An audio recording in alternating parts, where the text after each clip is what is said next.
जिल्ह्याच्या सर्वांगीण विकासाला गती देण्यासाठी समन्वयाने काम करा. खासदार डॉ. श्रीकांत शिंदे.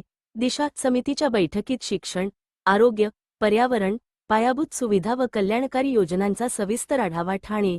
दिनांक 17 जिल्हा परिषद ठाणे. ठाणे जिल्ह्याच्या ग्रामीण व शहरी भागाचा समतोल, सर्वसमावेशक आणि शाश्वत विकास साधण्यासाठी सर्व शासकीय विभागांनी परस्पर समन्वयाने काम करावे, असे निर्देश खासदार तथा जिल्हा विकास समन्वय व संनियंत्रण समिती दिशाचे अध्यक्ष डॉ. श्रीकांत शिंदे यांनी दिले.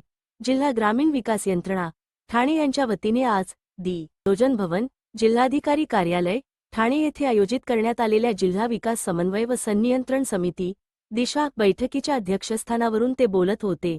बैठकीत जिल्ह्यातील विविध विकासकामे, केंद्र व राज्य शासनाच्या योजनांची अंमलबजावणी, पायाभूत सुविधा, शिक्षण, आरोग्य, पर्यावरण संवर्धन, कचरा व्यवस्थापन आणि लोककल्याणकारी योजनांचा सविस्तर आढावा घेण्यात आला.